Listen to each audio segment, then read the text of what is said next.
며칠 전에 저녁에 조용하고 깊은 샘 시간을 마치고 집에 들어가서 자려고 누웠는데 사모가 어떤 분이 선물해 주셨다고 샴푸를 보여주는 거예요. 특별한 샴푸래요. 머리도 좀 더 나고 머릿결도 좋아지고 그런데요. 이거 비싼 거니까 애들 말고 당신만 쓰라고. 그래서 사랑을 듬뿍 받아서 이제 저거 내가 써야겠다. 그렇게 위에 이렇게 선반에 둔다 그래요. 근데 그 다음날 아침에 새벽 기도 나오는데 제가 알람을 새벽 예배 때 3개를 맞추는데 첫 번째 알람을 못 들었어요. 두 번째 알람을 듣고는 분주해진 거죠. 급하게 나와서 이제 씻으러 갔는데 고민을 하는 겁니다. 면도를 하고 갈까? 늦었으니까 그냥 갈까?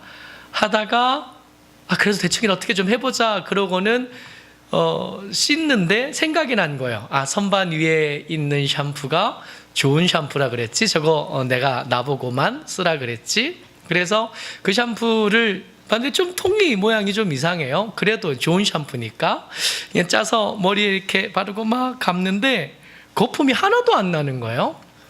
좋은 샴푸는 뭔가 좀 틀리다. 그래서 거품이 안 나니까 섭섭하니까 바쁜데 시간도 늦었는데 샴푸를 조금 더 밑에 애들 쓰라고 있는 별로 안 비싼 샴푸로 다시 조금 더 짜서 막 감았어요. 다 감고 이제 닦고 나오는데 머리가 시원한 거예요. 좋은 샴푸는 좀 틀린가 보다. 머리 시원한 거 보니까 왜 가끔씩 미용실에 가면 이게 마사지 해주면서 머리에 발라주는 샴푸가 시원한 샴푸가 있잖아요.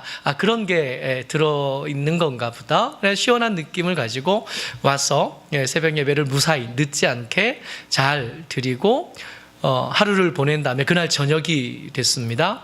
저녁이 돼서 이제 그날도 조용하고 깊은 샘을 마치고 집에 가서 양치하려고 갔더니 아침에 봤던 그 선반 위에 뒀던 좀 특이한 튜브에 들어있던 그 샴푸가 사실은 샴푸가 아니라 치약이었다는 걸 그러고 보니까 생각이 나는 거예요. 사모가 그 전날 이야기할 때 비싼 샴푸도 있었지만 비싼 치약도 있었는데 그 선반에 비싼 치약만 올려둔 거예요. 치약이 여러분 굉장히 깨끗하게 닦여요. 군대에 있을 때 기억이 나는 겁니다. 치약으로 닦으면 화장실도 깨끗해지고 사방 모두가 다 깨끗해질 수 있어요. 머리가 엄청 깨끗해졌을 거다. 깨끗해졌으니까 잘못된 건 아닐 건데 우스운 일이 되어버린 겁니다. 여러분 치약으로 머리 감는 것 같은 이 우스운 일들이 우리 신앙생활 가운데도 꽤 자주 꽤 빈번하게 그만 웃으세요 이제. 그날 제가 얼마나 황당했는지 치약으로 이제 하다가 그런 우스운 일들이 우리 신앙생활 가운데도 굉장히 빈번하게 그리고 굉장히 많은 경우에 생기는 것을 알게 됩니다. 오늘 예수님에게 어떤 사람이 찾아와서 구하는 거예요. 그런데 이 사람은 억울한 일을 당했어요. 어떤 일을 당했냐면 부모님이 돌아가시고 나서 그 유산을 상속받았는데 그 유산이 원래는 장자에게는 2몫이 갑니다. 만약에 형제가 있다면 부모님의 유산을 3몫으로 나눈 다음에 그 중에 2몫을 장자에게 주는 게 유대인의 풍습이에요. 근데 이 형이 욕심 사나웠어요. 이 형이 욕심 사나워서 그 3분의 1몫 정도는 동생에게 나누어 줘야 했음에도 불구하고 안 준 겁니다. 혼자 다 가진 거예요. 그랬더니 동생이 주변 머리가 없든지 힘이 없든지 그 목소리가 작든지 어째든지 그 형하고 얘기를 하다가 안 됐나 봐요. 그래서 못 받게 됐어요. 그러다가 이 억울한 동생이 하다 안 되니까 예수님을 찾아 나온 겁니다. 같이요. 시작. 선생님, 내 형을 명하여 유산을 나와 나누게 하소서 하니.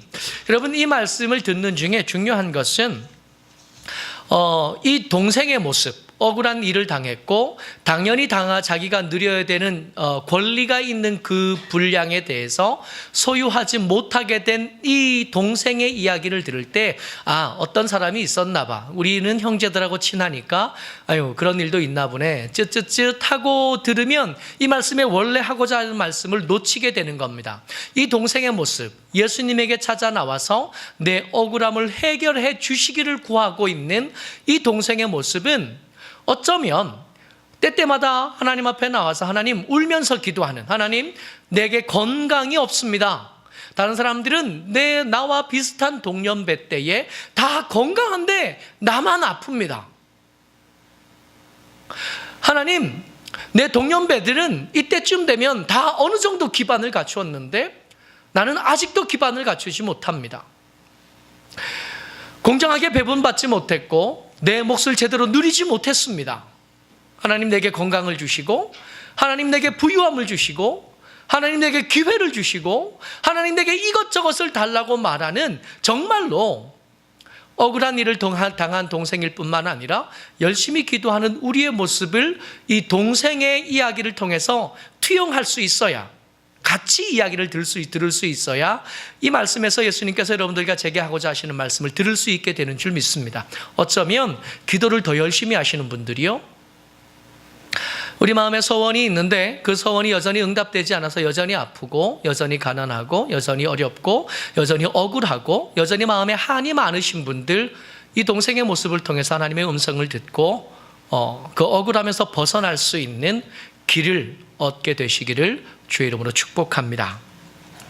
예수님께서 그 동생의 이야기를 이렇게 들으시고, 그 억울한 동생의 이야기를 들으시고는 한 이야기를 시작하는데, 우리가 잘 아는 이야기예요. 어리석은 부자가 있었답니다.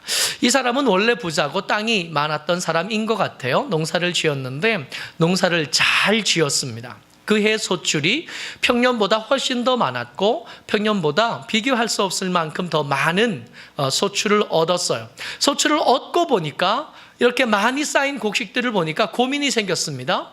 지금 내가 가지고 있는 곡간으로는 이것들을 다 보관할 수 없게 생긴 거예요. 어떻게 할까? 여러분들 이 말씀을 들을 때 주의하셔야 될 것은 이 부자가 뭔가 편법을 사용했다 하는 이야기는 성경에 없습니다. 예수님께서 예화를 들고 계신데 이 예화에 이 부자가 이웃집 땅을 억지로 뺏었습니다 라거나 환경을 생각하지 않았습니다 라거나 그런 말씀이 없으세요. 그러니까 그저 그 해에 아마 열심히, 다른 해보다 더 특별히 더 열심히 농사를 지었고, 그래서 더 많은 것을 얻은 겁니다. 더 많은 것을 얻은 이 부자가 생각하다가 결론을 내렸죠. 지금 있는 곡간으로는 이걸 다 담을 수 없으니까 곡간을 헐고 새로운 곡간을 지어야겠다 하고 생각한 거예요. 새로운 곡간을 짓고, 큰 곡간, 그 동네에서 아마 제일 컸을 거고 그 도시에서 제일 컸을 텐데, 그 큰 곡간에 가득 차게 될 곡식과 보물과 재화들을 생각하니까 마음이 얼마나 풍성한지, 마음이 얼마나 넉넉하고 얼마나 좋은지 혼자 생각하는 거예요. 내 영혼아, 이제는 기뻐해라. 이제는 쉬어라. 이제는 즐거워해라. 몇 해 동안이나 다 쓰고도 남을 만한 많은 것들을 저장했으니까 이제 내 인생은 앞으로는 꽃길만 걸을 수 있겠지 하고 생각하는 중에 하나님께서 그에게 그 심중에 말씀하기 시작하시는 겁니다. 그 말씀을 같이 들어요. 시작.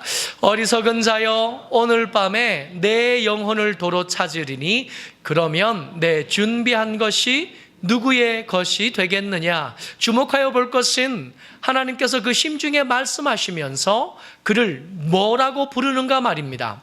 어리석은 자여라고 부르고 이야기를 시작하신 거예요. 하나님께서. 여러분, 우리가 삶을 살아가는 중에 삶의 열매를 많이 얻은 사람, 그 해에 다른 사람보다 더 열심히 일하고 더 지혜롭게 일하고 더 잘 일해서 더 많은 것을 얻은 사람들을 향하여 우리는 뭐라고 부르냐 하면 부자라고 부릅니다.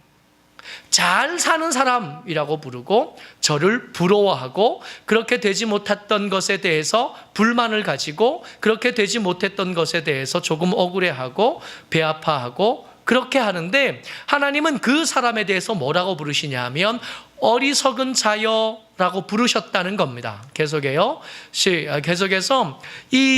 이렇게 어리석은 자에 대해서 성경은 그 부자에 대해서 뭐라고 평가하냐면 하나님께 대하여 부요하지 못한 자라고 정의를 내립니다. 아마도 이 어리석은 부자는 열심히 일하는 중에 정말 쉬지 않았을 것 같아요. 아침에 일찍 일어나고 늦게 누우면서 주변에서 어려움을 당한 사람들의 이야기, 손을 펴서 도움을 구하는 사람들의 그 요청에 대해서 눈 질끈 감았을 것 같아요. 그런 거 다 하면서 언제 부자 돼요? 그런 거 다 하면서 언제 더 넉넉한 것들을 소유하게 됩니까? 한번 생각해 보자고요. 세상에서 부자 되는 일이 쉬웠다면 우리 여기 이러고 있지 않았을 거 아니에요. 세상에서 우리가 부자 되고 더 많은 열매를 거두는 일에 우리도 이 부자처럼 능력 있었다면, 우리도 이 부자처럼 시기를 잘 만났다면, 우리도 이 부자처럼 지혜로웠다면 우리 여기 이렇게 있지 않았을 것 같잖아요. 그렇게 분주하고 바쁜 중에 주변을 돌아보지 못하고 주변에 손 내미는 사람들의 그 손을 외면하며 살았던 그 인생에 대해서 성경이 뭐라고 평가하시냐면 가난뱅이라고 부른다는 겁니다.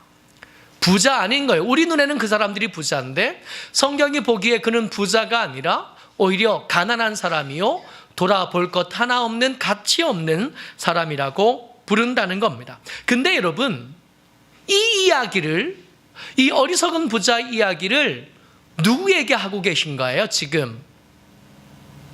우리가 착각하는 것은 이 말씀을 읽을 때 이 어리석은 부자 이야기를 들으면 이 어리석은 부자가 누구냐 하면 그 동생에게 적당한 것들로 나누어 주지 않고 더 많이 소유한 그 형을 떠올린다는 겁니다. 그래요, 지금 이 말씀은 부당한 방법으로 부유한 것, 그 더 많은 재물을 소유한 형을 향하여 하시는 말씀입니까? 아니에요. 이 말씀 지금 누가 들어요? 억울한 동생이 듣잖아요.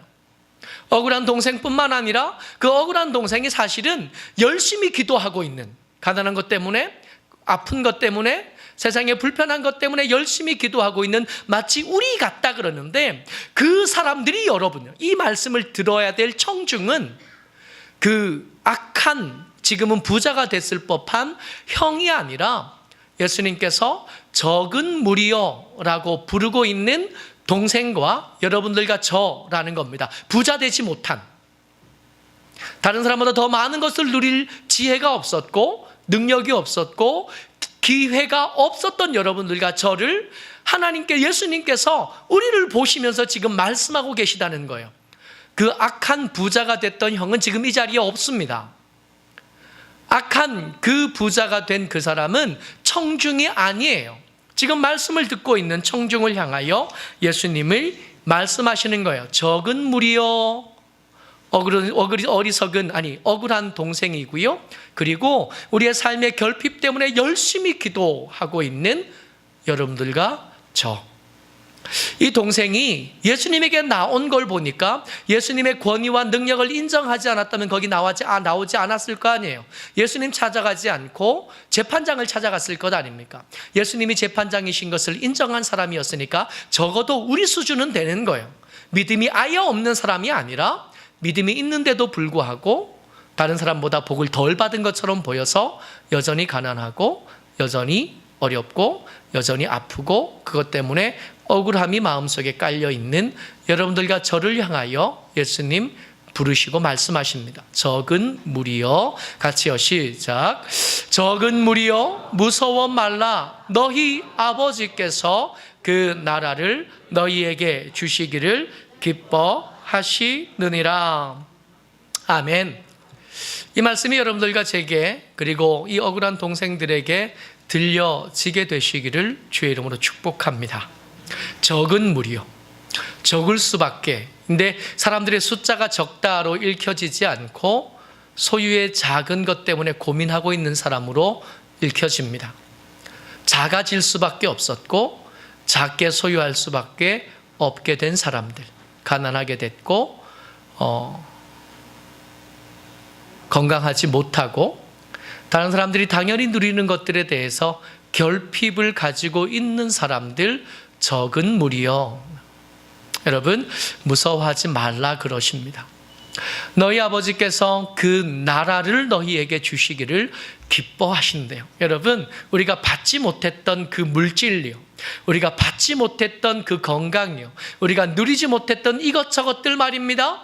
근데 그것들 못 받아서 억울한 여러분들과 제게 하나님 뭐라고 말씀하시냐면, 내가 너희들에게 나라를 주기를 기뻐하고 있다 말씀하시는 거예요. 여러분, 그 나라, 우리가 하나님께서 우리에게 주기를 원한다고 말씀하시는 그 나라는 우리가 받지 못해서 억울한 것에 비해서 얼마나 큰가 말입니다. 여러분, 그 나라 안에는 땅도 들었을 거고 하늘도 들었을 거고 바다도 들었을 거고 세상의 권세가 감히 감당할 수 없는 더 특별한 하나님의 권세가 그 나라 안에 소유하게 된 거 아니겠어요? 그 중에 일부를 받는 게 아니라 그 전부를 우리를 위하여 준비하고 계신대요. 그걸 주고 싶어서 설레어하고 그 줄 때를 기다리고 하나님이 그렇게 기다리고 계신다고 말씀하십니다. 그 하나님이 우리에게 제안하시는 거예요. 근데 이 제안이 굉장히 부담스러워요. 지금 이 말씀을 듣는 청중은 적은 무리입니다. 소유가 작고 불편한 삶을 살아가고 있는 그야말로 적은 무리예요. 그 적은 무리에게 오셔서 예수님께서 제안을 하시는데 그 제안이 얼마나 부담스러운지 같이 읽습니다. 시작. 너희 소유를 팔아 구제하여 낡아지지 아니하는 배낭을 만들라. 뭐 하라 그러시는 거예요?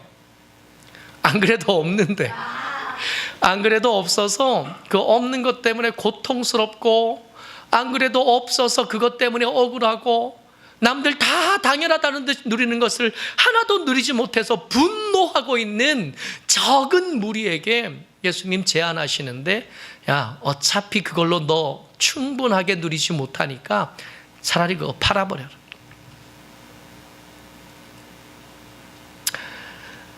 차라리 그거 팔아서 아예 없애버려라.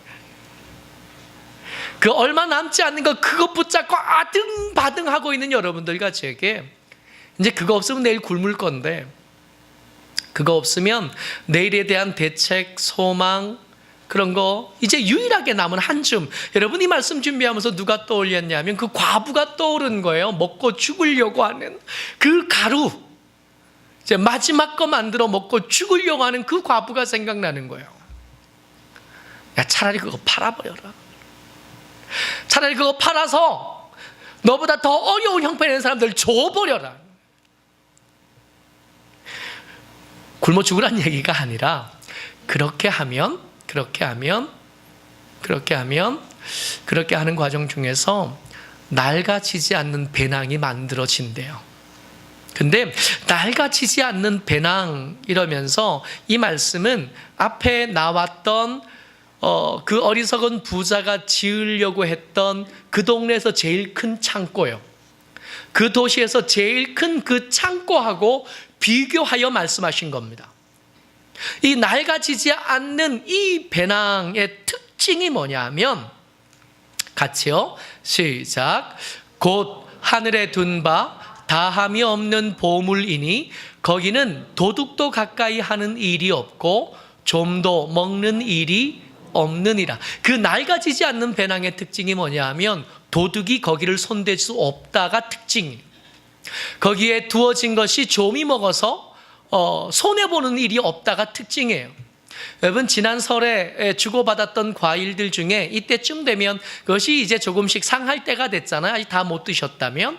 이게 한쪽에게 멍이 든 사과를 깎다 보면 잘라내는데, 이게 상처가 이렇게 겉에만 있으면 괜찮은데 그 상처가 깊을 때는 먹는 것보다 잘라내야 될 것이 훨씬 더 많은 경우들을 보잖아요. 이게 좀이지 않아요? 내 것인 줄 알고 내 주머니에 들어왔고 내 가방에 들어왔는데 그 좀 먹고 나면 이만큼 있는 줄 알았는데 먹으려고 꺼내보니까 요만큼밖에 안 남는 거, 그게 좀이거든요. 이 낡아지지 않는 배낭의 특징이 뭐냐 하면 누가 훔쳐가지도 못하고 좀도 쓸지 않아요. 그대로 거기 유지되는 거예요. 뭐에 비해서 이게 탁월하냐 하면 그 부자가, 어리석은 부자가 지으려고 했던 그 도시에서 제일 큰 그 창고와 비교됩니다. 그 창고에 둔 것들은 도둑이 들거든요. 그 창고에 넣어둔 것들은 좀이 먹어요. 심지어는 그게 도둑이 들지 않고 좀이 들지 않아도 그 창고를 지은 어리석은 부자가 그날 죽을 거예요. 그 창고가 그 사람하고 무슨 상관이 있어요. 그래서 하나님 앞에 어리석을 뿐만 아니라 가난뱅이가 될 수밖에 없는 그 창고, 주변을 돌아보지 못했고 나누어주지 못했고 섬겨주지 못했던, 그것 때문에 가난해질 수밖에 없었던 이 사람의 창고는 사실은 그 사람과 아무 상관이 없는데, 그 조금밖에 없는 것으로 억울했으나 차라리 그거 가지고 먹고 살지 못할 것 같으면 그거 팔아서 구제하는 데 쓰고 나면 만들어지는 그 낡아지지 않은 배낭은 훔쳐갈 수 없고 또 좀이 쓸지도 않아서 거기에 담겨진 것들은 그대로 남아 그 낡아지지 않은 배낭 만든 사람에게 복이 되고 풍성함이 되고 넉넉함이 된다는 겁니다.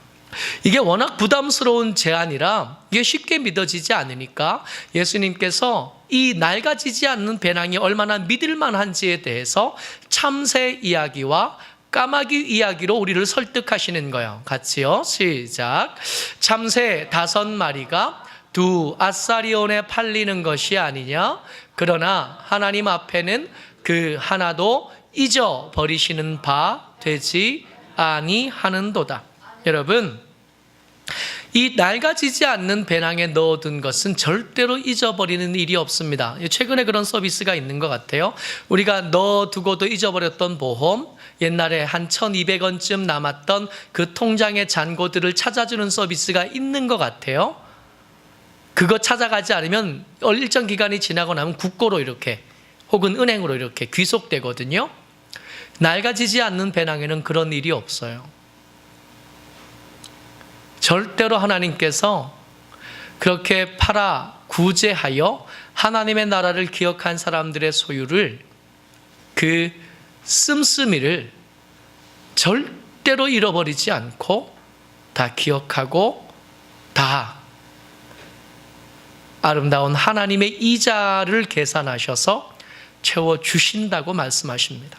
증거가 뭐예요? 참새래요. 전깃줄에 참새가 쭉 앉았는데 포수가 누구를 쏠까 할 때 그 참새예요. 그 한 마리도 하나님께서 그저 거기 두지 않으셨고, 그 참새가 떨어질 때 포수가 잘 쏴서 떨어진 게 아니라 하나님께서 떨어질 것을 허락해 주셔서 떨어진 거예요. 같이 읽습니다. 시작. 까마귀를 생각하라. 심지도 아니하고 거두지도 아니하며 골방도 없고 창고도 없으되 하나님이 기르시나니 너희는 새보다 얼마나 더 귀하냐. 여러분, 작년에 우리가 연말에 결산하고 금년에 예산을 잡으면서 제가 결산한 것들을 재작년과 비교해보고 알게 된 게 있어요.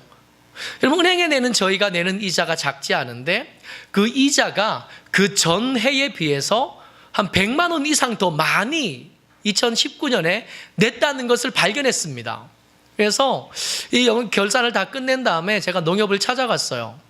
아니, 이자가 너무 많이 내는 것 같다. 왜 이렇게 너무 비싸냐 그랬더니 한번 살펴보고 연장할 때가 됐으니까 연장하면서 살펴보겠습니다. 그러고는 서류를 이렇게 다 만들어 꾸며서 냈습니다. 그리고 며칠 전에 이제 이자가 조정된 이자가 에서 왔는데 우리가 작년 냈던 이자보다 금년에 한 125만 원 정도 덜 내게 될 것 같아요.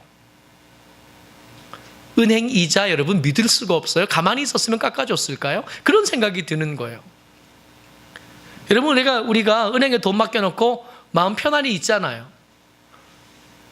호구에 호구. 은행이 우리 이자를 지켜준다고요? 누가 그래요? 때때로 은행이 파산하는 경우도 봤고요. 그 이자가 들쑥날쑥하고 사람과 상황에 따라 그 이자가 공평하게 부과되지 않는 것도 봤습니다. 하나님 뭐라고 말씀하시냐면 이 까마귀는 골방도 없고 창고도 없대요. 은행에 계좌가 없대요. 근데 이자는 누가 챙겨주신 거예요?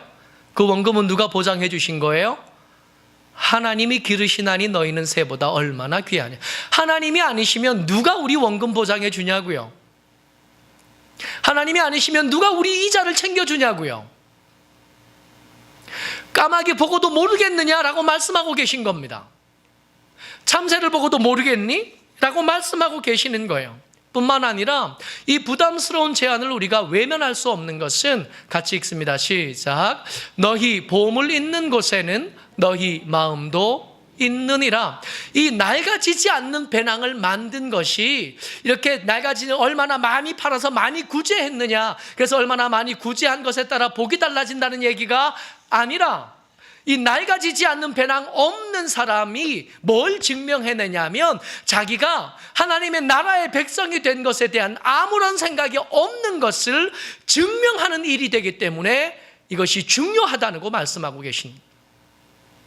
하나님의 나라에 마음이 없으니까 그 배낭을 만들지 않는 거라. 하나님의 나라에 마음이 없으니까 이 낡아지지 않는 배낭에는 관심이 없고 어디에만 관심이 있어요? 내 곳간이 친구보다 작은 것에만 관심이 있는 거예요. 그 도둑도 들고 좀도 쓰는 그 곳간이 친구보다 작은 거예요. 사촌보다 특별히 더 작아요. 그래서 맨날 배 아프잖아요. 특별히 동생은 형보다 작아요. 그래서 억울하잖아요. 그것 때문에 억울한 중에 뭘 드러내냐 하면 나는 하나님의 나라에 관심이 없습니다. 하나님의 나라에 만들어지는 그 좀도 쓸지 않고 도둑도 들지 않는 그 배낭에는 나는 관심 없습니다 하는 것을 드러내고 있었던 겁니다. 오늘 설교의 제목이 너희는 나를 누구라 하느냐 입니다. 사실은 낡아지지 않는 배낭하고 두 개를 놓고 마지막까지 고민하다가 너희는 나를 누구라 하느냐로 정했습니다. 예수님께서 제자들에게 물어보셨습니다. 사람들이 나를 누구라 하느냐? 어떤 사람은 엘리야라고 합니다. 어떤 사람은 선지자들 중에 하나라고 합니다. 그러면 너희들은 나를 누구라고 하느냐? 그랬더니 베드로가 주는 그리스도시요 살아계신 하나님의 아들입니다. 무슨 얘기냐 하면 하나님의 나라를 우리에게 주기를 기뻐하시는 하나님이십니다 라고 고백합니다.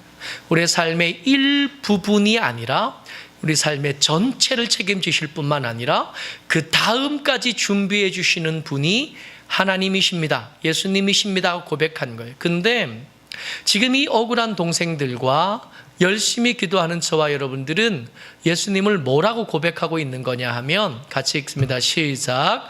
이 사람아, 누가 나를 너희의 재판장이나 물건 나누는 자로 세웠느냐? 아니라는 게 아니에요. 예수님이 재판장이 아니시라는 게 아니라 예수님께서 물건 나누시는 자가 아니라는 게 아닙니다. 예수님은 세상에서 가장 공평하고 정의로운 재판장이시고 예수님은 가장 공정하게 물건을 나누시는 분입니다. 그런 권위가 있고 그런 능력이 있으세요. 하지만 그게 예수님의 전부가 될 수는 없는 겁니다. 치약으로 머리 감으면 머리 깨끗해져요. 두피가 얼마나 시원한지. 그러나 그게 제대로 된 사용법은 아니잖아요. 예수님이 우리의 재판장이 맞으시고 우리의 삶의 문제를 해결해 주시는 분이 맞습니다. 그러나 그 예수님만 고백하고 그 예수님만 붙잡고 있다면 그것은 제대로 된 믿음이 될 수 없습니다. 모쪼록 저와 여러분들이 주의 은혜 가운데 하나님께 좀 맡겨드렸으면 좋겠어요. 까마귀만큼은 못해도, 참새만큼은 못해도, 그래도 적어도 낡아지지 않는 배낭에 관심을 가지고 내 마음이 하나님의 나라에 내 관심이 있다는 것을 증명해내는 하나님의 사람 되시기를 주의 이름으로 축복합니다. 아멘.